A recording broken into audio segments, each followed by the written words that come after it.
देखिए ये आज का जो चैप्टर है आपका वचन, ठीक है, ये क्लास 6 सॉरी 7th और ईयर दोनों के लिए कॉमन रूप से सही है कि दोनों बच्चे देखेंगे इसको। वचन के भेद देखिए, वचन के दो भेद होते हैं, एक वचन और बहुवचन। एक वचन क्या होता है? संज्ञा शब्द के जिस रूप से किसी एक व्यक्ति या एक वस्तु का बोध होता हो उसे हम एक वचन कहलाता है। जैसे खिलौना, कमरा, पुस्तक, तोता आदि। यानी ऐसे शब्द आप बोले तो आपको लगेगा कि सिर्फ एक ही व्यक्ति के बारे में बोला जा रहा हो। तोता में से एक तोता, पुस्तक में से एक पुस्तक, कमरा में से एक कमरा। लेकिन अगर यही खिलौने, कमरे, पुस्तकें, तोते, मूर्तियां ऐसा कहा जाए तो वो शब्द क्या हो जाएगा? बहुवचन। यानी शब्द जिस संज्ञा शब्द के जिस रूप से एक से अधिक व्यक्तियों या प्राणियों या वस्तुओं का बोध होता हो वह क्या कहलाता है? बहुवचन कहलाता है। जैसे खिलौने, कमरे, पुस्तकें, तोते, मूर्तियां आदि। आइए वचन की पहचान कैसे करते हैं। वचन की पहचान मुख्यतः दो प्रकार से होती है, संज्ञा अथवा सर्वनाम शब्दों के द्वारा, क्रिया के द्वारा। संज्ञा अथवा सर्वनाम शब्द देखिए, मैं कल मुंबई जाऊंगा एक वचन है, ठीक है। हम कल मुंबई जाएंगे बहुवचन है। अब यहाँ देखेंगे तो आपने देखा कि यहाँ पर जाऊंगा और यहाँ पर जाएंगे, ये एक क्रिया है और क्रिया बदल जा रही है। जाऊंगा और जाएंगे में आप बदल देखिए। मछली तैर रही है, मछलियां तैर रही हैं। इसी तरह से आज वह स्कूल नहीं गया है, वह आज स्कूल नहीं गया, वे आज स्कूल नहीं गए। अब यहाँ पेड़ पे चिड़िया बैठी हैं, पेड़ों पर चिड़िया बैठी हैं। क्रिया के द्वारा देखिए, यहाँ पर संज्ञा के द्वारा हो गया, अब क्रिया के द्वारा। साधु तपस्या कर रहा है, साधु तपस्या कर रहे हैं। शेर पानी पी रहा है, शेर पानी पी रहे हैं। मोर नाच रहा है, मोर नाच रहे हैं। हंस तैर रहा है, हंस तैर रहे हैं। यहाँ पर क्रिया में बदलाव आ जा रहा है, इसलिए क्रिया के द्वारा हम इसकी पहचान कर सकते हैं। इसके कुछ अन्य कुछ शब्द एक वचन, सब कुछ सब वचन सदैव समान रहते हैं। जैसे जैसे भाववाचक संज्ञाएं जितनी हैं, जैसे डर, अपनापन, प्रेम, कृपा, करुणा, क्रोध, प्यार, खटास, अहंकार आदि, ये सब क्या है? या एक वचन है। तो भाववाचक संज्ञा जो है एक वचन में प्रयोग होता है हमेशा। समूहवाचक में सेना, प्रशासन, संसद, जाति, संस्था, केंद्र, गुच्छा, मंडल, सभा आदि ये समूहवाचक संज्ञाएं हैं, यह भी हमेशा एक वचन में प्रयोग होती हैं। धातुवाचक संज्ञा से लोहा, पीतल, सोना, तांबा, चांदी आदि ये सब भी क्या है? हमेशा एक वचन में प्रयोग होती हैं। कुछ अन्य शब्द जैसे आग, पानी, हवा, प्रकाश, पाताल, वर्षा, दूध, धरती, दही आदि भी एक वचन में ही प्रयोग किए जाते हैं। सदा बहुवचन में प्रयोग होने वाले शब्द देखिए, आदर सूचक शब्द परिवार के लिए वरिष्ठ सदस्य, पौराणिक पात्र, महान नेता, साहित्यकार, वैज्ञानिक आदि जो है आदर सूचक लोग जो होते हैं उनके लिए क्या होता है? बहुवचन का प्रयोग होता है। कुछ अन्य संज्ञा शब्द जैसे दर्शन, हस्ताक्षर, प्राण, केस, आंसू, लोक आदि भी बहुवचन में प्रयोग किए जाते हैं। वचन में परिवर्तन के नियम देखिए क्या? शब्दों के अंत में आ को ए में बदलकर, जैसे नहर, नहरे, सड़क, सड़कें, आंख, आंखें, रात, रातें, बंदूक, बंदूकें, पेंसिल, पेंसिलें।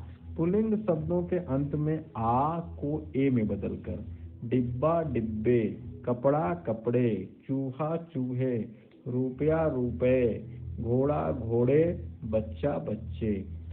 गण, जन, वर्ण, वृंद लगाकर, जैसे लेखक, लेखक गण, अध्यापक, अध्यापक गण, पक्षी, पक्षी वृंद, छात्र गण, युवा, युवा वर्ग, सेवक, सेवक जन।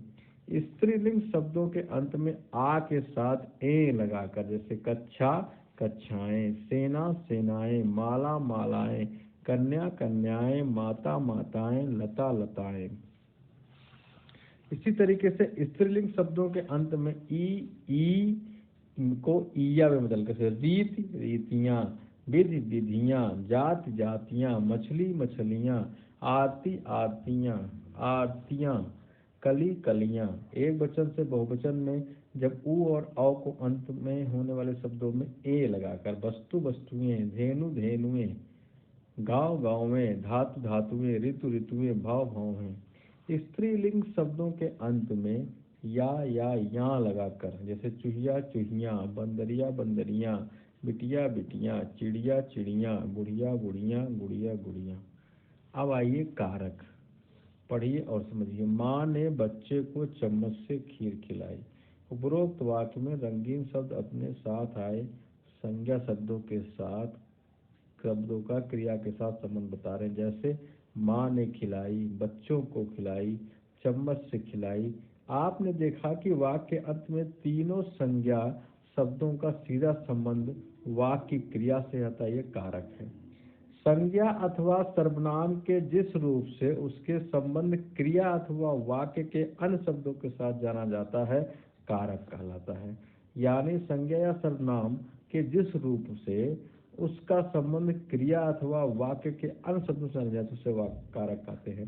कारक चिन्ह जो संज्ञा सर्वनाम से आगे लगाकर क्रिया के साथ संबंध प्रकट करते हैं, उन्हें कारक चिन्ह कहते हैं। विभक्ति चिन्ह या परसर्ग कहते हैं। कारक कितने प्रकार के होते हैं? तो कारक प्रकार के होते हैं आपके 8। कर्ता कारक, कर्म कारक, करण कारक, संप्रदान कारक, अपादान कारक, संबंध कारक, अधिकरण कारक और संबोधन कारक।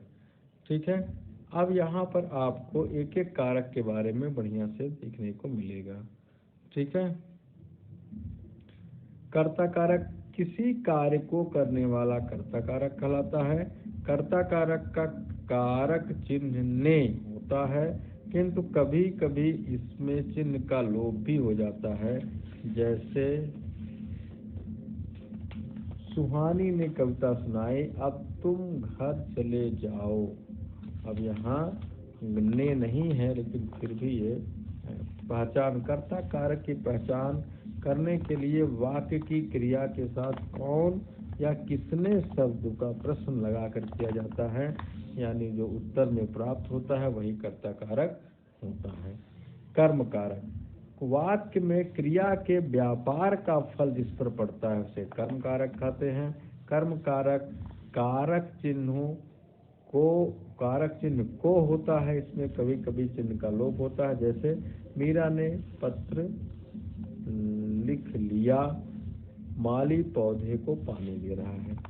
इसकी पहचान क्या है? इसमें किसको या क्या लगाकर प्रश्न करने पर जो उत्तर मिलता है उसे कर्म कारक कहते हैं। करण कारक क्या है? जिस शब्द से क्रिया के साधन का प्रयोग होता हो, करण कहते हैं।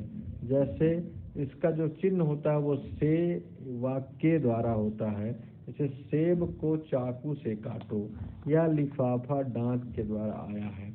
इसके लिए आपको किससे या किसके द्वारा का प्रश्न करना पड़ेगा, तो जो उत्तर में मिलेगा वही उसकी क्या होगी, उत्तर में वही कारक उसका हो जाएगा, यानी कर्ण कारक हो जाएगा। संप्रदान में जो है वह वाक्य जिसके लिए क्रिया की जाती है, उसे कुछ दिया जाता है, उसे संप्रदान कारक कहते हैं। इसका चिन्ह है को वाक्य के लिए। तो भिखारी को खाना दो या उसने बहन के लिए अंगूर खरीदे, तो संप्रदान कारक की पहचान के लिए क्रिया के साथ किसको या किसके लिए प्रश्न किया जाता है, उत्तर में जो प्राप्त होता है वही संप्रदान कारक होता है। अपादान कारक में क्या होता है? इसका भी आप देखें किसी वस्तु से अलग होने का संबंध होता है, अपादान कारक कहते हैं। अपादान कारक का चिन्ह से है, अलग होने के अर्थ में होता है। जैसे बच्चा छत से गिर पड़ा, मौसी जी दिल्ली से आए। तो यहाँ क्या है, देखिए छत से बच्चा अलग हो रहा है, यानी गिरने का सेंस, यहाँ से अलग होने का सेंस है। वहीं आप मौसा जी दिल्ली से आए, यानी दिल्ली को छोड़ करके मौसा यहाँ आए, दिल्ली से दूर हो गए, तो यहाँ जो है अलग होने का भी संबंध है, इसीलिए इसे जो है हम अपादान कारक कहते हैं। संबंध कारक, जब संज्ञा या सर्वनाम का संबंध किसी अन्य संज्ञा या सर्वनाम से प्रकट करता है उसे संबंध कारक कहते हैं। जैसे का, की, के, रा, री, रे जैसे शब्द जो है वो संबंध कारक होते हैं। यह लवली का घर है और यह मेरी पुस्तक है। ठीक है, रा रे री मेरी पुस्तक है। ये इस शब्द का पहचान क्या है, कैसे किसका या किसकी लगाकर प्रश्न करेंगे तो उत्तर आएगा वही जो है संबंध। अधिकरण कारक क्या है? अधिकरण कारक में देखिए वाक्य में जो शब्द क्रिया के आधार का बोध कराता है, इसे अधिकरण कारक कहते हैं। जैसे में या पर, चिड़िया घोंसले में बैठी है, रघु छत पर खेल रहा है। इसमें जो है किसमें या किस पर का उत्तर कर दिया जाए, प्रश्न किया जाए तो जो उत्तर होगा वही आपका अधिकरण कारक होगा। संबोधन कारक जिस वाक्य में जिस शब्द का संबंध क्रिया के साथ नहीं होता बल्कि अपना एक स्वतंत्र अस्तित्व होता है उसे संबोधन कारक कहते हैं। इस शब्द का प्रयोग पुकारने या संबोधित करने के लिए किया जाता है, जैसे हे भगवान मेरी रक्षा करो, अंकुर इधर आओ। कर्म कारक और संप्रदान कारक में अंतर देखिए। कर्म कारक और संप्रदान कारक दोनों में ही को कारक चिन्हों का प्रयोग होता है, किंतु दोनों में जगह कर्म या क्रिया पर फल पड़ता है। वहाँ कर्म कारक जहाँ देने का भाव होता है वहाँ संप्रदान कारक होता है। जैसे मुरारी ने कुत्ते को मारा, ये कर्म कारक है। विनय ने रोहित को पुस्तक दी, जहाँ देने का संबंध है वह संप्रदान कारक है। करण कारक और अपादान कारक में अंतर देखिए।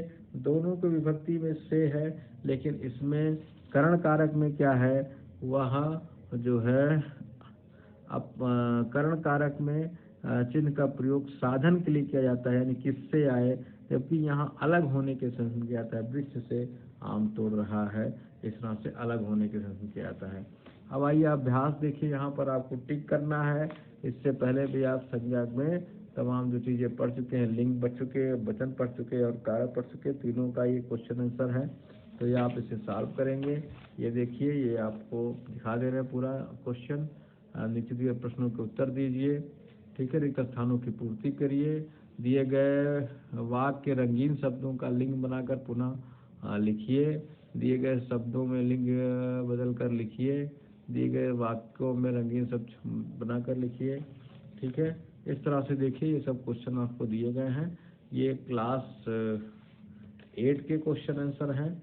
हम इसी सब्जेक्ट पे, यानी इसी चीज़ पे आधारित आपको हम क्लास 7 का भी हम आपको अभी एक्सरसाइज दे रहे हैं। तो वो एक्सरसाइज भी आप चाहे तो कर सकते हैं, और नहीं तो बाद में करा के दिया ही जाएगा आपको, ठीक है। तो जैसे ये देखिए, और यहाँ पर आप देखेंगे तो यहाँ पर जो अभ्यास है वो क्लास 7 का अभ्यास है। इसमें भी लिंग, वचन और कारक पे आधारित है क्वेश्चन सारे। तो इसको आप देख लेंगे, इसको करेंगे आप लोग। यहाँ पर सारे क्वेश्चंस हैं, इसको आप करेंगे, ठीक है। और अगर आप कर पाएंगे तो अच्छी बात है, वरना आप करके सारा मिलेगा। धन्यवाद।